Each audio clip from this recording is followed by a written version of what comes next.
Samenwerken met de natuur. Dus in plaats van schimmelbestrijdingsmiddelen te gebruiken in de riappelteelt als voorbeeld, rhizotonia, kijk, bepaalde schimmels inzetten. Er is zoveel ellende in de wereld waar ik niks aan kan doen, maar ik kan wel voor deze hectare zorgen. En daar goed voor de aarde zorgen en een plek creëren waar we het goed hebben met elkaar.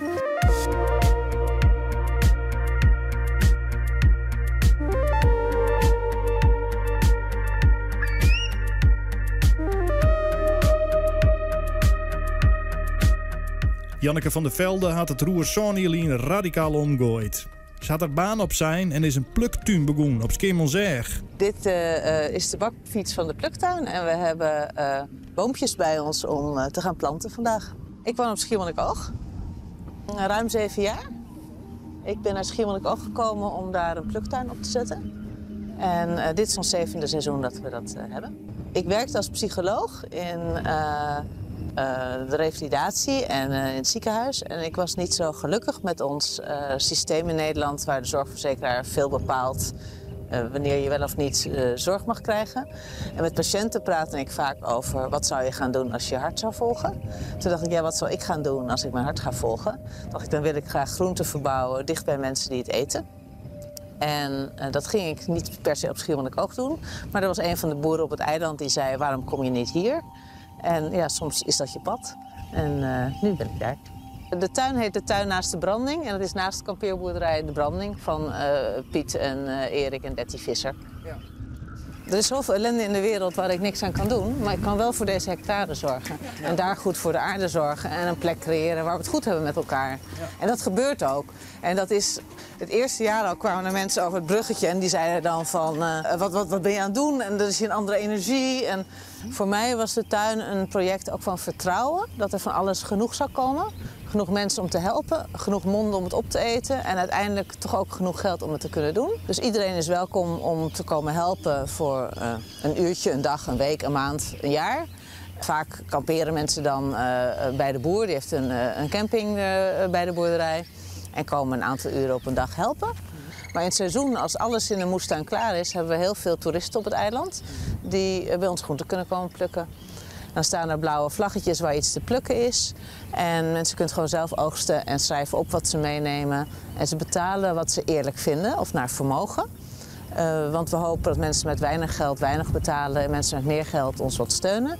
Zodat we met elkaar een plek creëren die kan blijven bestaan waar we dit kunnen doen. Terug de pluktuin had Janneke een enorm groot netwerk opgebouwd. En we komen de eerste bekende al in. Dit is Theresa. Oh, we beginnen. Theresa die heeft 2 jaar geleden? Alweer 2 jaar geleden. 2 jaar geleden een aantal maanden op de pluktuin gewerkt. Die was op het eiland voor een seizoen en wilde graag komen helpen. Ja, ik wilde gewoon niet meer weggaan. Dit was het een beetje. En aan het einde zijn het wel 3 maanden of zo geweest in de tuin. Ik weet niet meer precies. Juli, augustus, ja, in de zomer in ieder geval. Er komen heel veel mensen voor een kortere tijd, maar die komen soms ook wel weer terug. In de zomer zijn we sowieso met 3 vast. En dan daaromheen een groepje van 5 eilanders die heel regelmatig komen. En dus mensen van de wal. Janneke helpt ook bij een soort horecabedrijf op het eiland, de Koffiedikkel, om daar oesterzwammen op te kweken in de pluktuin. Nou, nu is het maar 1 emmer, maar van de week had ik er 5. En toen was ik niet met de bakfiets. Het was uitdagend. Ga je mee in de pluktuin? Ja. Het is ook altijd een feest als je naar de boot fietst voor de koffiedik. Het is altijd mooi. Verhalenvertelster Suzanne Ulke en pianiste Christa van der Wal binnenjoerd ek op de tuin. De opbrengst van haar voorstelling De Man met de Bomen gaat in zijn geheel naar de pluktuin. Het gaat over deze man die in zijn eentje over een heel lange tijd deze bomen plant. En daardoor eigenlijk de hele de strik verandert. Alles komt weer tot bloeien en groeit weer en mensen keren terug. Ik denk dat dit een enorm voorbeeld is hoe het kan. En als je ziet dat ze zelfs in de horeca mee heeft gekregen. En boeren die hun spullen betrekken hier vandaan. Ja, het geeft ook een saamhorigheid in een kleine gemeenschap. Kijk, wormpjes. Ja. Je mag een beetje die van die de... moet je eigenlijk even op de foto zetten. Lekker veel warm hier in de grond zitten. Hij moet tot hier in de grond ongeveer. Ja. Even kijken hoe... Dan hou jij hem vast. En dan Zo? Ja.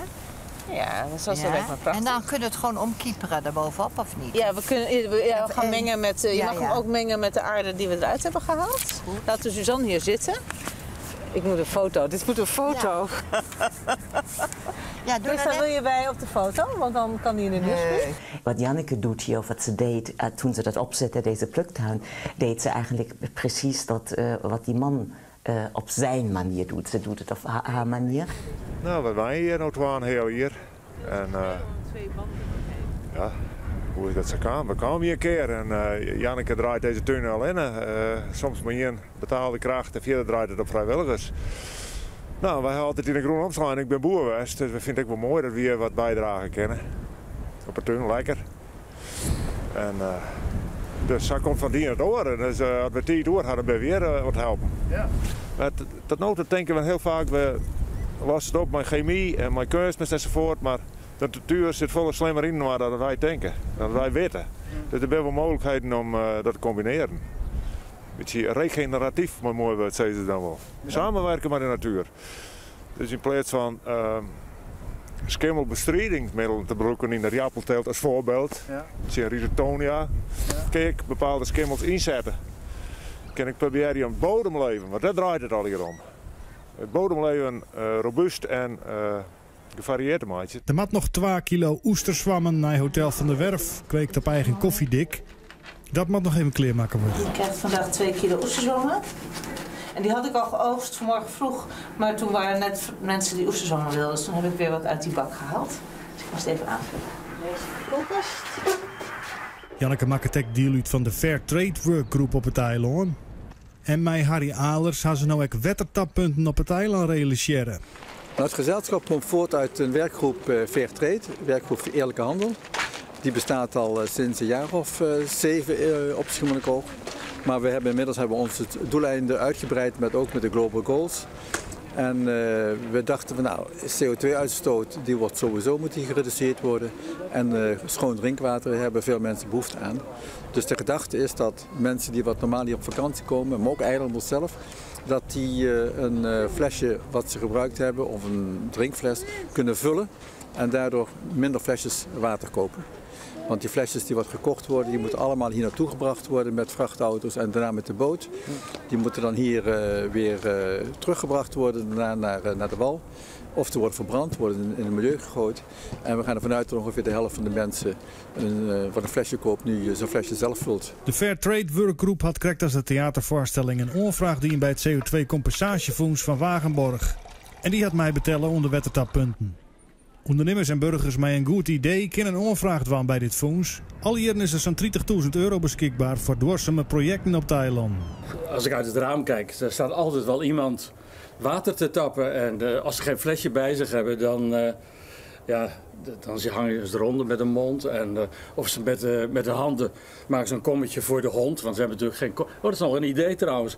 Om er een steelpannetje te hangen voor de honden. Voor de hond, voor de dieren. Ja, want die moeten ze allemaal uit een hand. Ja, dat kunnen we wel doen.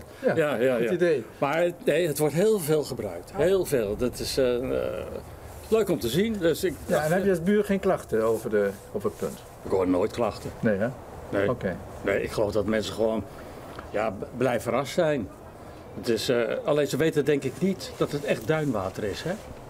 Dat het duinwater van hier is. Ik zag het net. Ik denk, hé, drinkwater. En we hadden net een beetje aan het ruzie in ons gezin dat het water op was. Ik denk, nou, perfect. Ga ik even oplossen, dacht u? Ja. Mooi. Heel goed initiatief, heel fijn. Ja? En duinwater is sowieso lekker, toch? Ja, u wist wel dat het duinwater was. Geen idee, maar daar ga ik vanuit. Ja, dat klopt. Ja, hè? Lekker zacht water. Dit is het waterpunt wat hier geplaatst is. Dat is een watertappunt van Join the Pipe. Dit is een keten die wat een verdergaande doel heeft. Niet alleen om hier een watertappunt te zetten, maar ook eigenlijk te zorgen dat op de hele wereld goed drinkwater verkrijgbaar is. Het gevolg daarvan is dat dit punt eigenlijk duurder is dan het zou kosten. Als je zegt van puur het materiaal wat erin zit. Maar doordat dit punt gerealiseerd kan worden, is ook bijgedragen aan een punt elders op de wereld om er ook schoon drinkwater te maken. Met name in ontwikkelingslanden worden dan ook watertappunten gerealiseerd door Join the Pipe. Ik heb zelf ook een hele poos in Afrika gewerkt.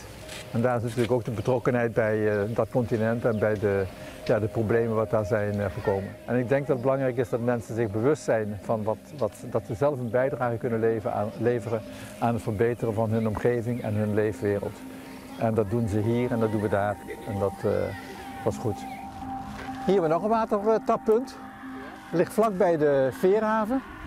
En het ligt op de doorgaande route voor de mensen die wat van het eiland naar de oostkant toe willen. Zodat ze hier ook een flesje kunnen bijvullen. Of als ze terugkomen en een fles leeg hebben en nog niet bij het dorp zijn, in elk geval kunnen vullen. Met heerlijk duinwater. Nee, wie kent de oertocht?